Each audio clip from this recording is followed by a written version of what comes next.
held talks with Coal and Allied this week, during which it was revealed the company plans up to a 50% increase in output in 2 years.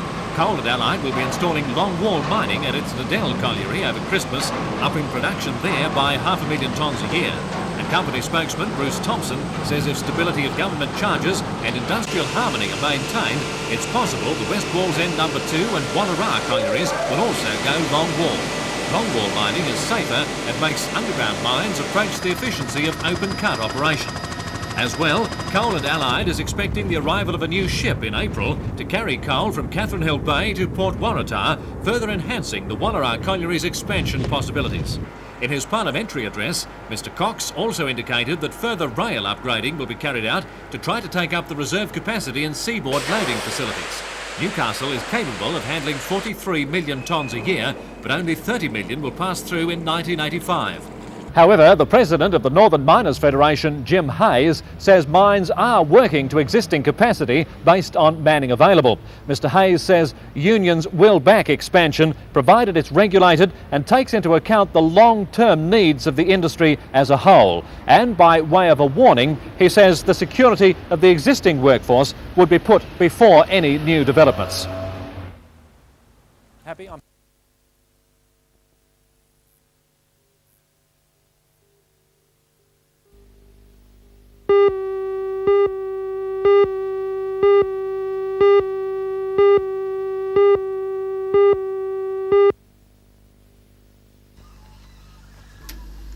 Ascania Park is described as one of Australia's most unique rainforests. It's also the first of its kind in New South Wales. Situated near Euroa on the Central Coast, the rainforest was officially opened yesterday by the Federal Minister for Tourism John Brown and the Minister for Environment Barry Cohen. The beauty of the reserve is the result of the efforts of Ascania's owner Ed Manners. The park is named after a similar but larger scale version of the forest in the Soviet Union. There's a 3-kilometre walk through the park which offers labels identifying the flora and a guide for bird lovers. Ed says that the reserve shows off Mother Nature's wonders in all her glory. It's like going to have dressing up for the day, if you know. You try and put on your best clothes for the day. And what we have done here in Ascania Park is put on nature's best clothes.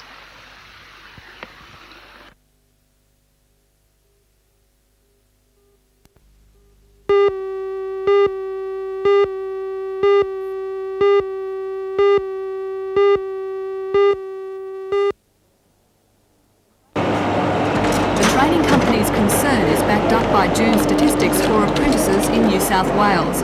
Of more than 16,000 apprentices training in the metal trades, only 81 are women. There are 8,500 apprentices training in the construction industry. Only 91 are women.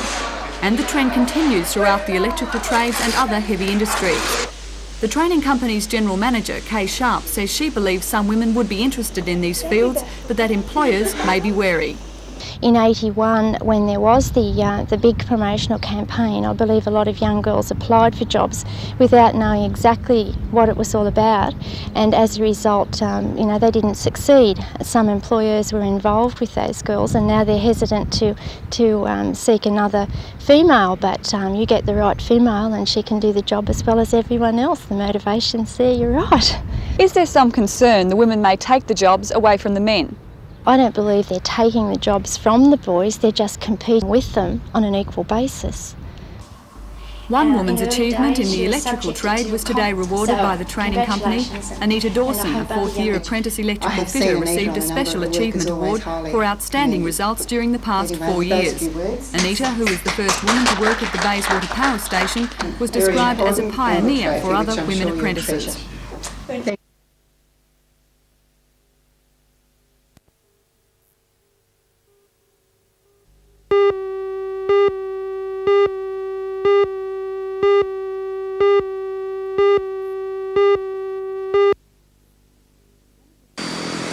The Senate of the University has agreed in principle to the introduction of the degree, which would be aimed specifically at students wishing to become commercial pilots or be involved in associated areas of airline operations and management. The board of directors of the Cessnock Air Training Academy approached the university earlier in the year and told us that a much greater level of training was required for aircrew. Representatives of allied areas of aviation met in Newcastle today at a workshop at the university to discuss the setting up of the degree course, taking into account the unique character of aviation and specialised knowledge required. Although the theory side of the course would be held at the university, discussions have begun with the Civil Air Training Academy at Cessnock, with a view to the incorporation of the academy into the university as its flight operations centre. Attending the workshop today, the Superintendent of Qantas Flight Standards, Captain Michael Hanrahan, said the course could have definite advantages. We believe that the course is an attempt to raise standards within the industry generally to the benefit of the industry and the country at large. I think the points that we're interested in, of course, professional educators are very good at educating. We want to make sure that, with great respect, that the course is relevant.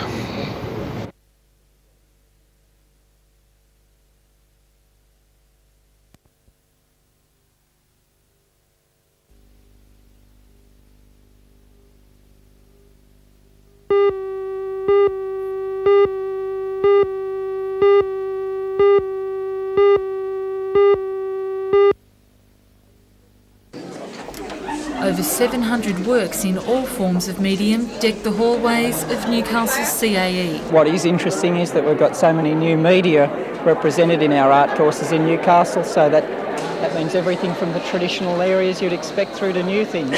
People are looking at multi-layered aspects of art a lot more these days. They're not just simple on-the-surface things the way that perhaps 10 years ago, 15 years ago, via an American influence, one tended to see.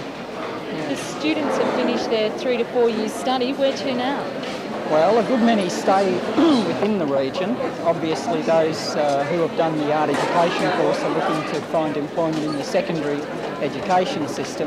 Other opportunities for people in the media areas, in the mass media itself, photographers,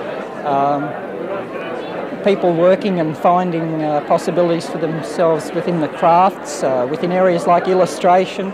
The exhibition is open to the public until Friday.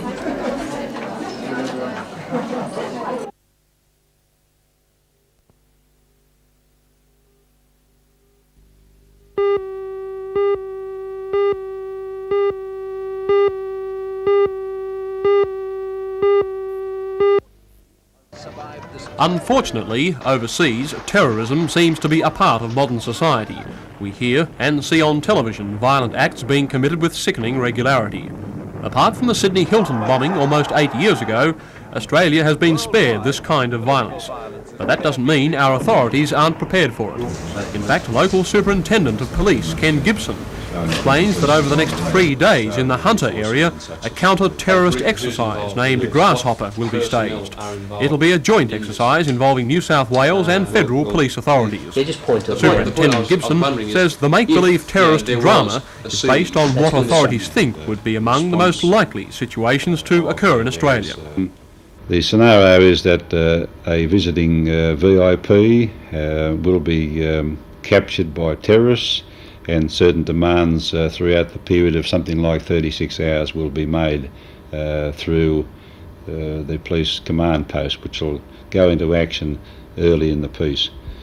That's generally it. We don't know exactly what sort of demands these people in the exercise will be making. I want to emphasise too at this stage that if people up in the Abermain-Curry area see a fair bit of police activity, it's only because of this exercise generally. At least we hope that's all it'll be.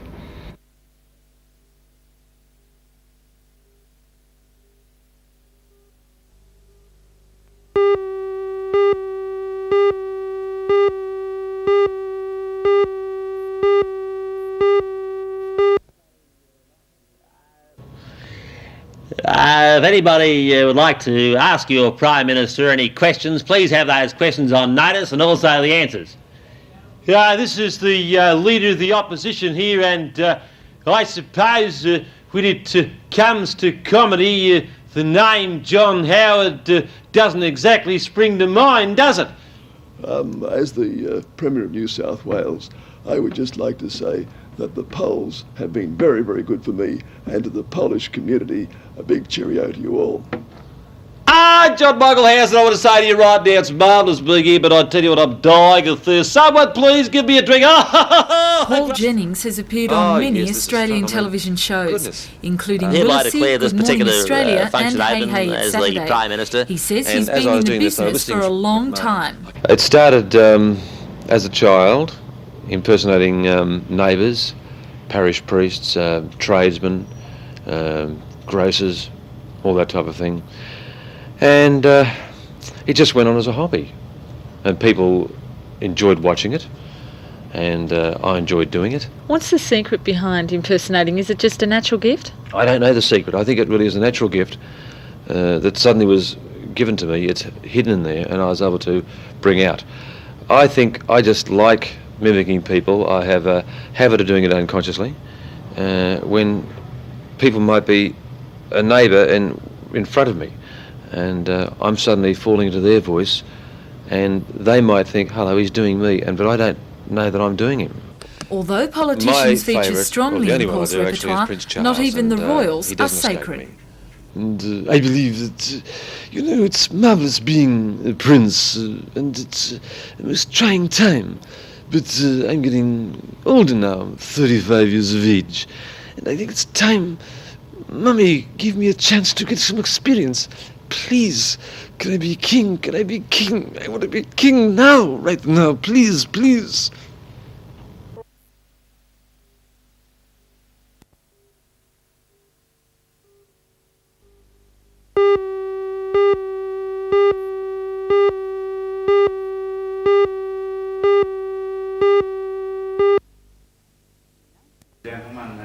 The announcement of the new program was made at Newcastle High School by the company secretary of Howard Smith Limited, Penton Sutcliffe. Mr Sutcliffe said the program would be known as the Keen Nakayasu Student Exchange. Mr Sutcliffe said that Mr Nakayasu, who was president and chairman of Ube Industries until his death in January last year, visited Newcastle in 1974 and virtually opened the door for exports of steaming coal to Japan. On Monday, a group of 15 students will leave for a month in Japan. The visit was organised by Newcastle High School's Japanese teacher Lynn Jansen. Mrs Jansen said that without the program announced today, it would not have been possible for some of the students to go. Well, it means a great deal actually, because there are at least one student on this trip who wouldn't have been able to go at all. And I think it's very important that students who are interested in Japan and who've worked hard at school, who would get a great deal out of going there, they should have the opportunity of going and not be prevented for financial reasons.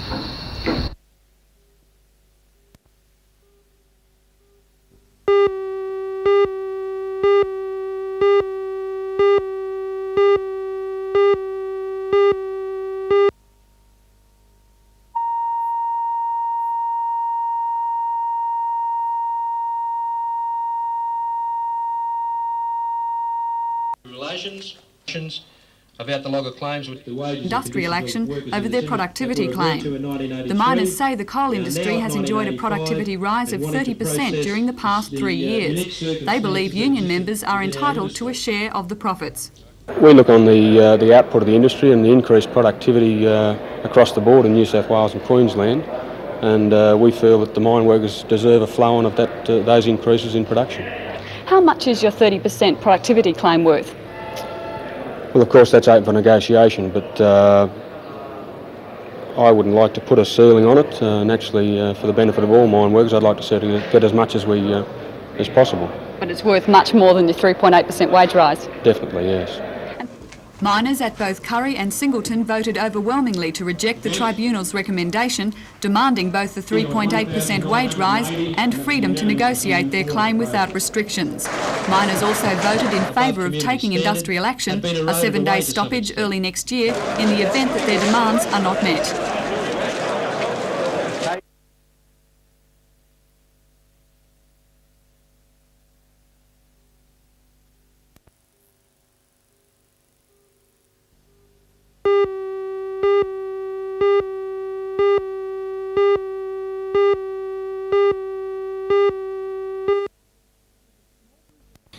For the small group of avid astronomers that search the sky for stars and comets, they were not to be disappointed.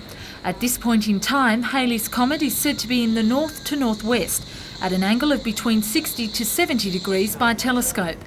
Described by the Greeks as a hairy star, it's travelling at around 50 kilometres per second and will be seen by the naked eye next April. So where and how does the comet fit into our vast solar system? Well, it actually comes from out of our solar system. It travels around the Sun and all the way back out beyond the realm of Neptune, or beyond the orbit of Neptune, and then turns around way out there in space, where our Sun is only just a little tiny bright marble back in the distance, and turns around and starts to fall back. It falls back around our Sun, gets a slingshot effect, and is thrown back out into space again. And every 76 years it returns. What's so special about the star? Why is it so popular?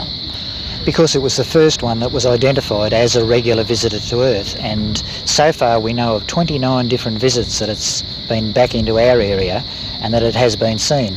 And astronomers predict that it's got about another 2,000 more to go, so we'll see a fair few, won't we? There are over 3,000 known comets in our solar system, and one thing's for certain, next April, particularly the 11th, all eyes will be on the most historic one of them all, Halley's.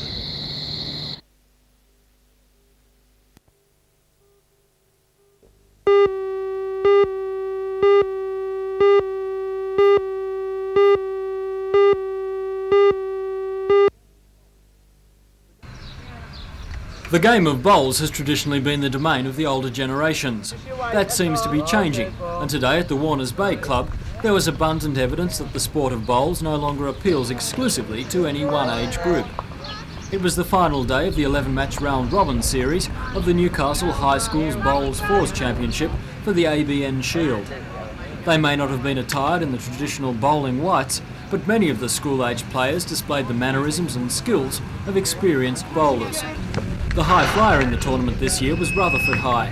Up until today, they look set to become the first team in the 11-year history of the school's round-robin to go through unbeaten. That achievement fell short today, though, when they were defeated by Broadmeadow 16-13. Regardless of the loss, Rutherford were clear winners of the Shield with 10 wins. Curry finished second with 8 wins and a plus margin of 124, with Broadmeadow third with 8 wins plus 63.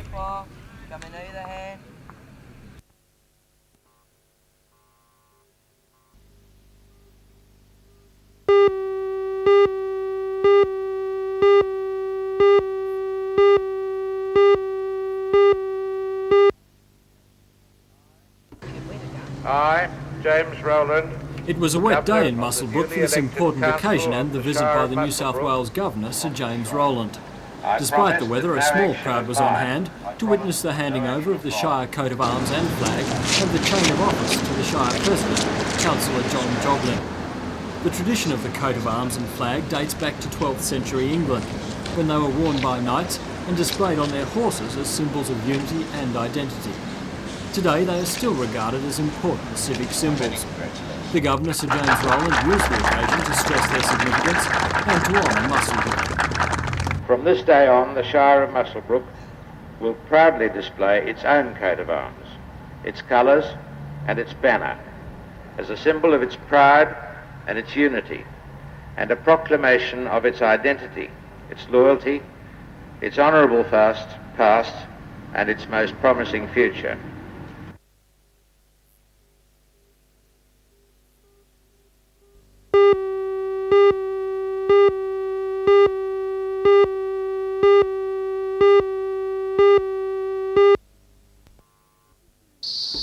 It's a serious business taking part in an MG concourse. The rules are inflexible, standards exacting, and the judges, well, not much slips past those well-trained eyes. About 50 vehicles vied for top honours at King Edward Park today, ranging from this 1937 TA Tickford to more recent models. The judges assess the merits of each gleaming machine, the anxious owners hovering nearby. While the purists clocked up points for cleanliness, presentation and authenticity, an open class attracted a broad variety of vehicles. None came close, however, to the overall winner, this white MGB Mark II, owned by Mick Barkley from Newcastle. Meanwhile, at the Lions Park at Stockton today, dozens of excited children had a foretaste of things to come at a special Christmas party. The guest of honour, a man whose popularity grows stronger as December the 25th approaches. With a helping hand from at least one dedicated assistant, gifts were distributed to the youngsters. The party was arranged by Stockton resident Vicky Brown to help encourage that Christmas spirit.